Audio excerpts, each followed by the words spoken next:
que vous êtes tous là. Merci beaucoup d'être venus à cet atelier. Quelques slides, on va faire rapidement, et puis après on va aller dans l'application pour vous montrer un peu notre stratégie. Nous sommes des intégrateurs, on existe depuis à peu près 17 ans. Quand je dis à peu près, je ne sais jamais si c'est 17 ou 18. Historiquement, nos clients étaient les gens de la profession, imprimeurs, agences, etc. Et on a muté vers les marques. Et aujourd'hui, on adresse essentiellement des grandes marques qui ont des problématiques de réseau, donc problèmes d'adhérents, enfin quand je dis des problèmes, de communication avec leur réseau, filiales, franchises, adhérents, magasins, etc. La stratégie est toujours un peu la même, c'est-à-dire de pouvoir se dire que j'ai une tête de réseau qui a toutes les capacités marketing, de communication, etc.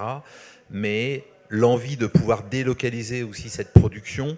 Alors attention, hein, nous ne sommes pas une agence, on ne demande pas non plus, si je prends le cas d'une franchise, à un franchisé de devenir un producteur, mais qu'il ait la main potentiellement pour produire, notamment le digital, puisque vous vous rendez bien compte que c'est ça qui a mis un peu le feu aux poudres et qui a permis effectivement, et on y viendra tout à l'heure, de concevoir ce Content Factory. Donc nos clients sont à la fois historiquement des producteurs, Gutenberg, Nanoterra, Proximité, etc. Et puis plus récemment, depuis 7-8 ans, des marques qui sont venues nous voir parce qu'on commercialise aussi des dames et des PIM. Et donc en fait, comme ces technos se sont bien installés dans les marques, de pouvoir, comme vous allez le voir avec la Content Factory, concaténer tous ces contenus pour automatiser la production, ça avait du sens. Alors, d'où nous est venue cette géniale idée, justement, effectivement, de constater que les marques étaient de plus en plus installées avec des contenus, donc DAM, PIM, donc des données structurées. Et quand on a des données structurées, ce qui est assez formidable, c'est qu'on va pouvoir automatiser un certain nombre de choses. C'est notre métier depuis 17 ans, de chercher des automatismes pour produire. Encore une fois, il ne s'agit pas de trouver le plus grand dénominateur commun. Nous, notre défi, c'est de se dire comment on peut industrialiser une production print et digitale tout en permettant de la personnalisation. Dans un réseau de franchises, je suis une franchise à Brest et à Rennes. Certes, j'ai accès aux mêmes produits, mais peut-être que ma stratégie locale n'est pas la même. Okay, donc, notre apport a été effectivement de pouvoir, dans le Content Factory, concevoir une gestion de campagne. On va pouvoir voir qu'on peut aussi s'interconnecter avec d'autres solutions et proposer surtout des fonctionnalités. Donc l'objet n'est pas de devenir un PIM bis ou un DAM bis, mais bien de concaténer les informations. On a par exemple des clients comme Voyage, est-ce que j'ai pas, si je crois que je peux les citer, comme Club Méditerranée, qui ont bien structuré leurs données, mais les données tarifs sont dans des ERP spécifiques. Donc nous, ce qui va nous occuper, c'est de dire comment je peux récupérer les informations qui me concernent pour les publications. C'est le temps 1. Dans un PIM, je vais avoir par exemple des données de logistique. Peut-être que dans ma communication, ce n'est pas nécessaire. Donc je vais aspirer tous ces contenus pour le proposer et proposer aussi, vous le verrez tout à l'heure, des fonctionnalités qui vont faciliter le print, parce qu'il existe toujours. Donc je peux faire du piloter et fabriquer des catalogues, je peux fabriquer des affiches, tout ce qui est information sur le lieu de vente, mais aussi toute la partie digitale. On va y venir avec des flux plus ou moins sophistiqués qui pourraient être, par exemple, un franchisé peut changer un prix, mais il n'a pas le droit de le publier tant que je ne l'ai pas validé. Donc c'est ça qui va être aussi assez intéressant, on va être un peu dans la granularité, très proche de l'organisation que vous avez mis en place pour votre organisation. Donc, qu'est-ce qu'on va pouvoir loguer? C'est aussi tout l'intérêt aussi d'un Content Factory. Alors, le mot est à la mode, je sais, mais agile. En fonction du DAM qui va être là, on va pouvoir importer des informations. Alors, nous, on a un partenariat un petit peu clé avec Kipik, qui est un acteur français qu'on aime bien et qu'on distribue, évidemment, mais bon, si notre client Avelia, on ne va pas lui faire la tête, on va pouvoir s'interconnecter avec lui, avec aussi les pins du marché. Alors, ça, c'est le monde des bisounours. On travaille avec la grande distribution et souvent, on a un fichier Excel qui arrive. C'est pas sale, mais voilà, on a cette possibilité d'avoir effectivement ce potentiel d'interconnexion. Ensuite, en entrée, on en parlait tout à l'heure sur les campagnes, on a mis quelque chose de minimaliste. On n'a pas voulu non plus faire quelque chose qui se substitue à des outils très pertinents aujourd'hui sur le marché pour faire des campagnes. Donc on a des clients dont on va prendre des informations, par exemple d'un excellent logiciel qui s'appelle Monday, mais ça peut être aussi un portail spécifique. Donc vous voyez qu'on va venir mettre comme une glue.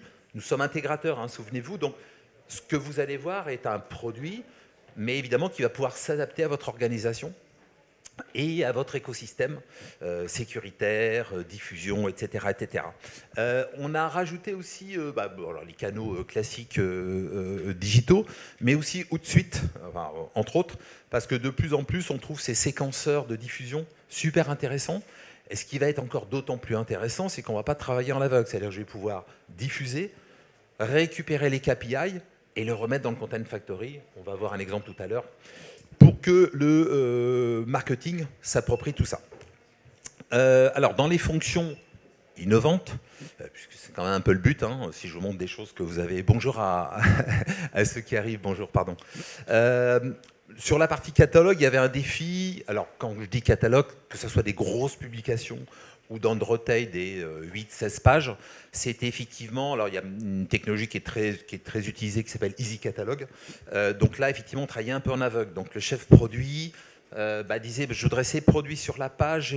Donc là, effectivement, on a proposé quelque chose où on va avoir l'idée de placement, de façon à ce que le chef produit ou du marketing puisse, on va le voir tout à l'heure, placer ses produits et puisse analyser, lui, à la rigueur, à ce moment-là, la mise en page, il s'en fiche un petit peu. Ce qui va l'importer, c'est est-ce que mon produit sur ma page, il n'est pas en concurrence avec un autre produit? On va voir, vous allez voir, on est dans un univers de jardinage. On a essayé de mettre une ambiance un peu locale. Si j'ai monsieur Husqvarna qui m'a donné 10 000 € pour placer en avant un produit, je vais essayer de ne pas mettre le monsieur Honda sur la même page, par exemple. Hein, donc cette délégation, elle va être faite ici, sur l'appropriation, et ensuite, après, envoyée à la production. Et l'autre chose qui nous a paru aussi la plus intéressante, c'est effectivement de pouvoir aussi se dire, qu'est-ce qui me prend du temps, qu'est-ce qui coûte de l'argent? C'est le digital. Allô, oui, j'ai ce produit en stock, est-ce que tu peux me faire un truc pour mettre sur Facebook? Ok, donc il y a un côté temporel qui est assez nouveau avec le digital dans la production, où on le veut, et c'est normal tout de suite. Un coût qui est effectivement souvent un peu disproportionné par rapport du print. Et ce qu'on s'est aperçu sur les réseaux, vous avez vu quelques marques tout à l'heure, c'est que si on peut déléguer ça à un magasin, par exemple, c'est intéressant. Et pour une chose qui peut être aussi un peu stratégique, c'est que souvent la marque n'a pas les codes pour publier sur le Facebook local, le TikTok local, etc. Donc en gros, c'est vas-y, fais ton truc dans les guidelines, parce que n'oublions pas que nous, ce qui va nous occuper, c'est on donne une possibilité de choisir, de faire une surcharge potentielle, on le verra avec un prix, mais je ne m'invente pas un fond, je ne m'invente pas... Tout ça pour vous dire qu'il ne faut pas que ça finisse sur Canvas, quoi. Hein, voilà. La plupart savent bien faire une carte d'anniversaire, mais dès qu'ils vont faire de la communication, c'est une catastrophe. Donc la marque, c'est aussi très important aussi. Là, on a signé en début d'année une marque de luxe qui a 230 points de vente dans le monde. C'était un enfer. Alors multiplié par les devises, multiplié par la langue, évidemment. Voilà. Donc là, on a tout structuré dans la Content Factory pour que ça se passe bien. Alors, hop, 9 minutes, je n'ai pas été trop bavard, parfait. Hop. Donc je me suis déjà logué. Donc je vais pouvoir accéder à ce dashboard du Content Factory, donc soit avec des annuaires particuliers type SSO, ou encore une fois, souvenez-vous tout à l'heure, hein, j'ai un point d'accès via Monday ou autre, je clique et j'arrive ici. Et donc en fonction de mon user et mot de passe, j'ai droit à un certain nombre de choses. Vous vous doutez que moi je me suis donné tous les droits, hein, tant qu'à faire. Maintenant, prenons le cas du réseau qu'on a vu tout à l'heure. Le magasin de telle région, une région au niveau mondial, elle parle anglais, donc quand elle va arriver, elle aura une navigation évidemment en anglais. Elle verra peut-être aussi les produits, voire même les images de produits qui sont propres à son pays. On a ça dans le luxe, hein, où les égéries et voire même certaines couleurs de produits sont adaptées au pays, de façon à ce qu'il n'y ait pas confusion. Et encore une fois, c'est quoi? C'est je prends un produit, je le mets en valeur dans une campagne qui a été préparée par le marketing, j'envoie. Et c'est pas, ah, ce serait bien si je le faisais plutôt en noir. Non, pas le temps. Hein, le magasin, il est là désolé, mais pour vendre, promouvoir la marque et pas faire de la communication a priori. Donc dans ce dashboard, je vais retrouver quoi? Tous les widgets qui vont me permettre de piloter mes campagnes. Alors évidemment, je peux paramétrer ça et en rajouter. Et par exemple, ici, dans les widgets qu'on a rajoutés, enfin, c'est l'audience des produits que j'ai poussés sur les réseaux qui est ramenée ici. Donc c'est à la demande d'un client. Donc là, il nous a demandé de faire un podium. Après, le réseau, qu'est-ce qu'il en fait? Est-ce qu'il dit que la PM46 LTI tractée, c'est une tondeuse hein, pour information, est-ce qu'il faut qu'il en fasse plus la promotion au niveau de son réseau? Est-ce qu'il faut qu'il augmente les prix? Là, après, je fais du marketing de comptoir, vous voyez, ça ne m'appartient pas. Mais ce Content Factory va aussi avoir l'objet de pouvoir aussi vérifier comment s'est passée la diffusion. Ou alors, dire que cette campagne n'a pas été travaillée. Donc, l'animateur du réseau va pouvoir voir les points de vente en disant écoute, on a mis de l'argent, on pense que c'est un produit super, vas-y. Hein, donc encore une fois, on reste dans un Content Factory un peu général. On va retrouver les produits. Alors là, dans le cas d'espèce, je vais me reloguer. Dans le cas d'espèce, pardon. Dans le cas d'espèce, on a travaillé avec Monsieur Jardinage. Et donc, on s'inspire de sa base de données. Donc, on va retrouver des produits qui sont, encore une fois, propres à sa production et à sa diffusion, puisque M. Jardinage est un grossiste et il a des adhérents. D'accord ? Petit point important aussi, il avait un challenge un peu supplémentaire, c'est que quand j'ai des adhérents, évidemment, il faut que je les séduise en leur disant, pardon, j'ai les meilleurs prix, viens avec moi, mais ils ont souvent aussi des produits locaux qu'ils vont acheter ailleurs. Okay, donc du coup, l'outil du Content Factory peut permettre aussi à l'adhérent local d'avoir accès aux produits généraux et de mettre ces produits locaux si, le cas échéant, c'était nécessaire. Donc qu'est-ce qu'on va retrouver? On va vite passer là-dessus, parce que ce n'est pas très intéressant, mais encore une fois, on a pris toutes les informations qui étaient propres à un produit. Alors là, la tondeuse avec ses capacités de tonte. Je vous montre ça, pourquoi? Pour m'arrêter 2 secondes sur cette section qui est le plus produit. N'oubliez pas, je vous ai dit, on vient prendre les informations produits, les informations langue, les informations images. Oui, mais les informations qui sont liées à des accroches pour ma diffusion, je ne les ai pas. Donc, on va pouvoir les mettre dans le Content Factory, où là, on a effectivement les accroches qui ont été évidemment préparées pour le marketing, pour éviter encore une fois que le magasin, le franchisé, etc., s'approprie un vocabulaire qui n'est peut-être pas adapté, mais qui puisse utiliser en tout cas celui de la marque. D'accord? Donc, vous voyez que ce Content Factory, il va agréger des contenus qui sont des fois des éléments de langage, de façon à pouvoir créer les publications. Hop là.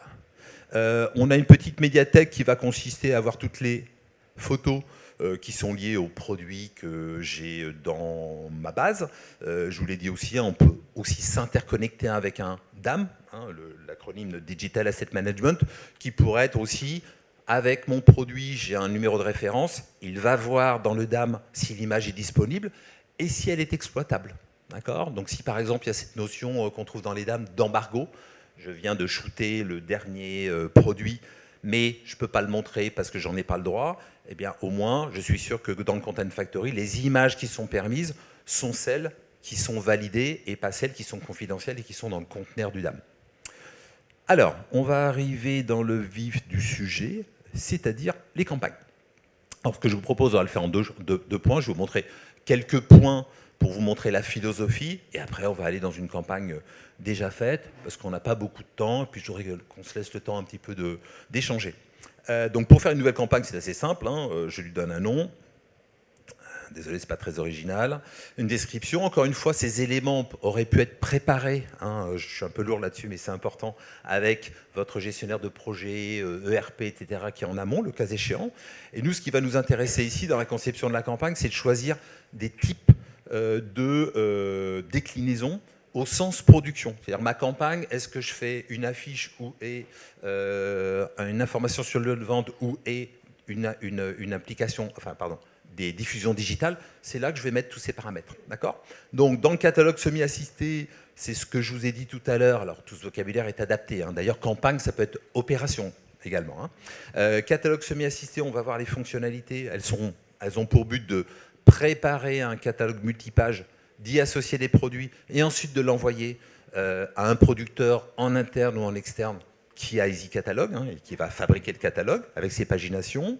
On va pouvoir aussi faire d'autres choses. Alors, catalogue auto, ça c'est un peu particulier, c'est plus pour les catalogues plutôt techniques. On a un client, par exemple, comme le groupe Hexaconta, donc qui fait des catalogues avec des post-it, des classeurs, etc.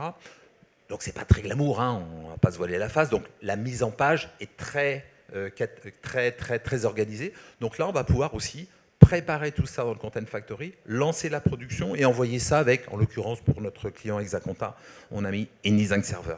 Vous voyez, je vous cite ces technos parce que nous, on va mettre les technos qui correspondent à votre projet en corrélation avec ce que vous faites. Là, tout ce que je mets, évidemment, c'est une démonstration, mais on va étudier avec vous, effectivement, ce qui est pertinent, de façon à avoir pas trop d'outils. Et vous voyez qu'on parle d'outils du marché. Donc nous, sur les moteurs de rendu, on s'appuie sur des technos du marché. OK, fiche produit, donc aussi avec Easy Catalogue. Donc là, ça peut être par exemple, je donne à mon client un produit un peu sophistiqué qui est mis en valeur, mais j'aurai une fiche avec toute la description technique qui se trouve dans le PIM évidemment, avec ses capacités, la garantie, son éco-label, etc., etc. Et la partie digitale, hop, ici, et là vous voyez quand je vais sur la partie digitale, j'ai accès à, non pas une liste, là j'en ai qu'un mais je peux avoir une liste, de templates qui ont été préparés par le marketing, et là en l'occurrence ce template c'est une mise en avant. Donc j'ai juste à cliquer, choisir les canaux qui m'intéressent, et puis créer la campagne. Donc je suis toujours dans l'administration de la campagne à ce point. C'est-à-dire en gros, j'ai fait une campagne et les déclinaisons qui sont associées. Ensuite, après, pour le catalogue, on va y revenir sur un exemple qui est déjà fait, mais le principe est assez simple.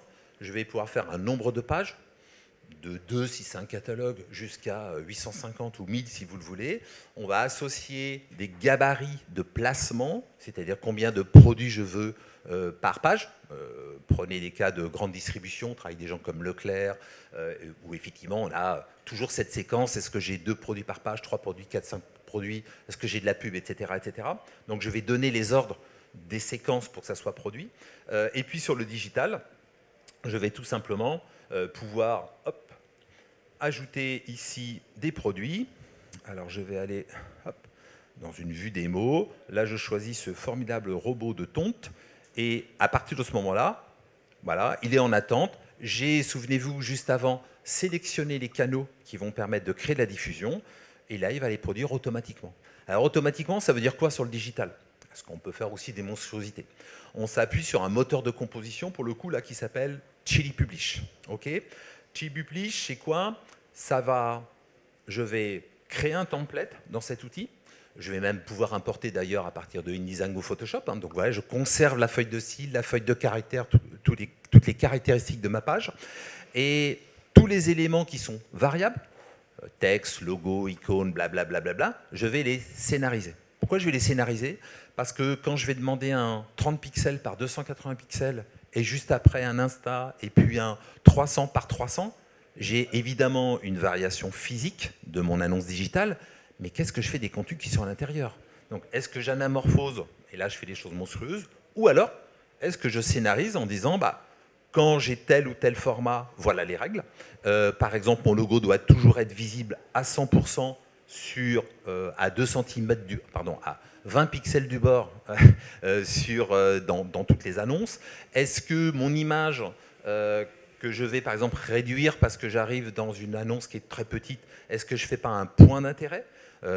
Sur qui d'ailleurs? Sur l'égérie, sur le produit. Vous voyez, comme ça on va pouvoir concevoir tous les cas et la marque de luxe qu'on a signée aujourd'hui avec un seul template, elle génère 280 variations digitales, mais des grosses variations, hein, ça va du bandeau web en passant par du TikTok, etc. Voire même aussi du surcommande. Ils ont un cas qui n'est pas si particulier que ça, où il y a les standards, on les a tous, hein, ils sont documentés, et puis il y a l'Instagrammeur ou Instagrammeuse, ou quelqu'un qui va dire non, moi on va mettre ça sur mon blog, je suis influenceur, j'ai besoin d'un 448 sur mon blog WordPress, 448 pour 630. Bien là je vais les rentrer, et encore une fois, tout va s'adapter, Et quand je dis s'adapter, c'est pas avec des contraintes techniques, mais qui sont données par le marketing. C'est bien de ça dont on parle. Hein. C'est pas ah mais on voit plus mon logo, mais contraintes techniques. Non, justement. D'accord. Donc pareil pour les annonces presse, on peut effectivement être tout à fait ambitieux par rapport à ça. Donc voilà, c'est ça qui va être intéressant sur la partie digitale. Et cerise sur le baba au rhum, on va pouvoir aussi gérer les animations, puisque de faire des choses à plat, pourquoi pas, mais aussi des séquences d'animation. On n'a pas intégré encore dans nos outils digitaux la vidéo. On sort des vidéos parce que après avoir un peu visité pas mal de marques, la problématique est que intégrer une vidéo, ça demande d'autres talents. Ça parle son, il faut faire des cuts, la vidéo générale, comment je fais. Donc c'est d'autres équipes. Donc là, on est resté sur de l'animation. Et encore une fois, souvenez-vous tout à l'heure, hein, le magasin veut faire quelque chose rapidement et pas cher. Dès que je vais mettre de la vidéo et que j'embarque une équipe, et tout ça est normal, encore une fois, c'est pas sale, c'est un autre sujet. D'accord ?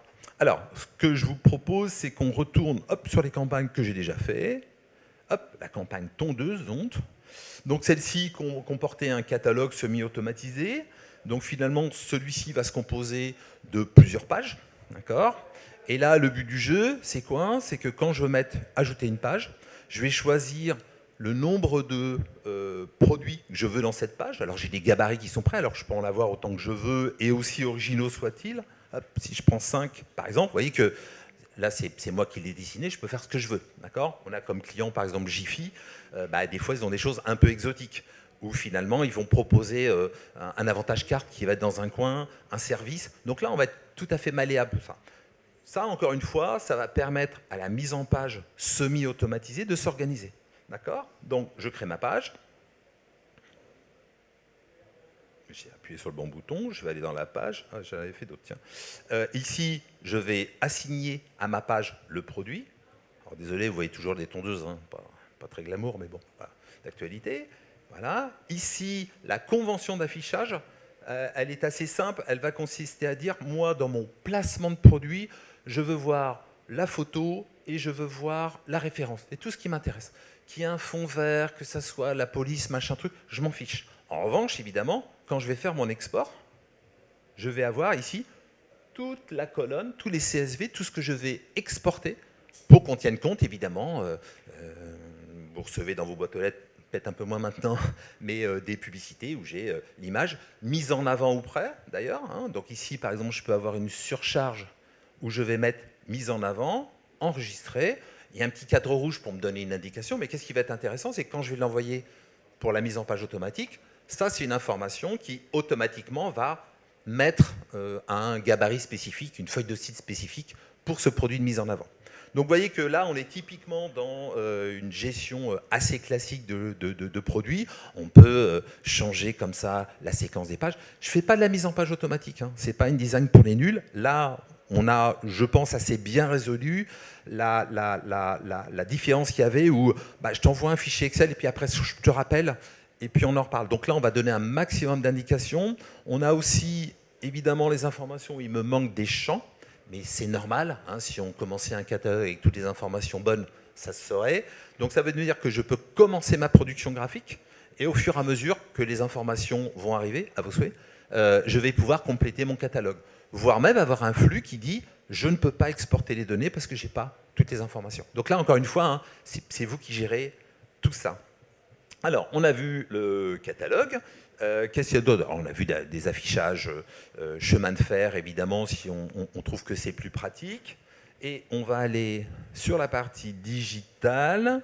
Elle est où ? Elle est là, voilà, c'est marqué dessus. Donc, on a un statut avec un flux où tout le monde peut vérifier en fonction de ses droits, faire avancer les flux. Je passe rapidement dessus parce que l'atelier n'est pas sur la gestion des flux. Hop. Je vais voir ça. Et donc là, et finalement, qu'est-ce qui s'est passé ? J'ai 4 produits que j'ai choisis dans ma campagne pour lancer en digital. Alors, je pourrais rajouter des produits.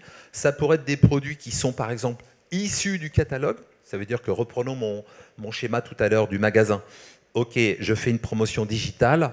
Plutôt que d'aller sur les 1500 produits disponibles, le grossiste m'a dit, pas de souci, mais il est plus pertinent que tu ailles faire une promotion sur les produits qui sont dans le catalogue qu'on a diffusé d'un point de vue régional, mondial ou ce que vous voulez. Et là-dessus, qu'est-ce qu'on va retrouver ? Hop, on va avoir une vue un peu globale. tout ce qui a été fait automatiquement. Donc là, on a simulé ça, évidemment. On peut rajouter tous les formats qu'on veut, hein, encore une fois. Ça, quelque chose qui commence à prendre de l'ampleur hein, sur les points de vente, en l'occurrence les écrans. Et là, à part quelques acteurs, c'est souvent assez pauvre. Mais par exemple, dans le BTP ou de la distribution, un petit point P, etc., on a la chance aujourd'hui que les gens se déplacent beaucoup pour chercher des produits sur site. Donc là, c'est une véritable opportunité pour mettre un écran et de mettre en avant un service, un produit, que sais-je, enfin voilà. Hein. Donc du coup, je suis capable de l'animer. J'ai là un bandeau web et les informations qui vont être envoyées vont dépendre évidemment du média que j'ai choisi.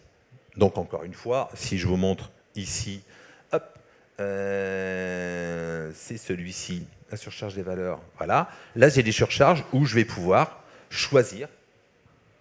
Voilà, l'accroche qui correspond. Et encore une fois, c'est pas moi qui rentre l'accroche. Oh, qu'il est beau mon produit, hein, c'est le marketing de comptoir. Là, j'ai les éléments de langage qui sont clairs, proposés par la marque. Et si je suis en Allemagne, évidemment, tout ça aurait été en allemand.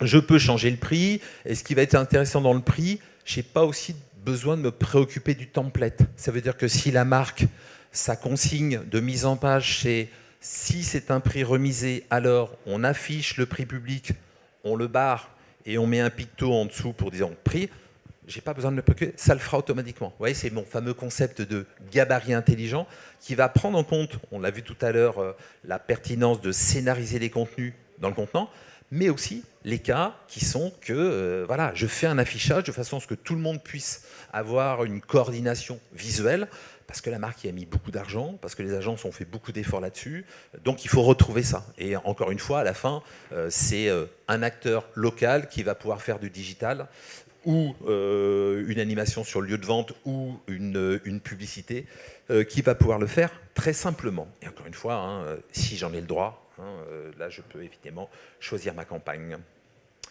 Est-ce que j'avais d'autres choses à vous dire? J'ai aussi un petit bouton qui me permet, on a parlé de Outsuite tout à l'heure, qui permet de diffuser. Donc, si j'ai un séquenceur derrière, de choisir Insta et de le diffuser. Donc là, par exemple, si on prend le cas de LinkedIn, encore une fois, on se remet dans le contexte, hein, je suis un magasin, de savoir que les meilleures vues sur LinkedIn, c'est le mardi, le jeudi de 11 à 12 heures, je ne suis pas censé le savoir. Et ce n'est pas mon problème. Donc là, évidemment, quand je vais faire diffuser, ça va se positionner automatiquement avec ces métadatas pour que quand ça arrive dans Outsuite, ça se positionne dans le planning. Éventuellement, juste sur cette semaine et pas l'autre d'après, parce que j'ai une actualité. Donc vous voyez que je peux mettre des paramétrages de façon à ce que ça soit, quand on parle d'industrialisation, l'industrialisation, c'est quoi? C'est quelque chose de prévisible, de malléable, d'agile, mais on a toujours un codage de contraintes qui vont permettre de faire un maximum de choses. Est-ce que j'ai oublié des choses? Certainement, mais il est 29, donc je suis très content d'être rentré dans les clous en termes d'horaire. Ma femme sera fière de moi. Est-ce que vous êtes subjugué, ou est-ce que vous avez des questions, des interrogations, des points qui vous intéresseraient?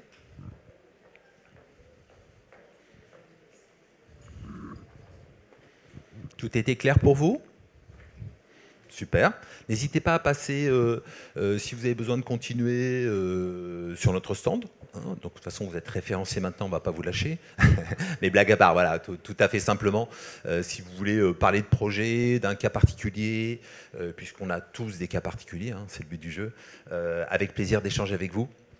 Pour votre information, ces Content Factory sont intégrés chez certains de nos clients depuis 4 ans. Donc là, on a fait un petit effort marketing pour essayer d'en faire une solution. Mais on va trouver ça chez des voyagistes, dans du luxe, dans du retail, évidemment. Je pense à Leclerc en l'occurrence. Hein. Toutes les affiches aujourd'hui des 600 hypermarchés en France sont faites avec ce type de techno. Donc voilà, vous voyez, c'est très malléable et on va évidemment adapter tout ça à votre écosystème ou celui de vos clients. Ok, je vous remercie beaucoup d'avoir été là. Passez une bonne journée en tout cas. Merci encore. Au revoir.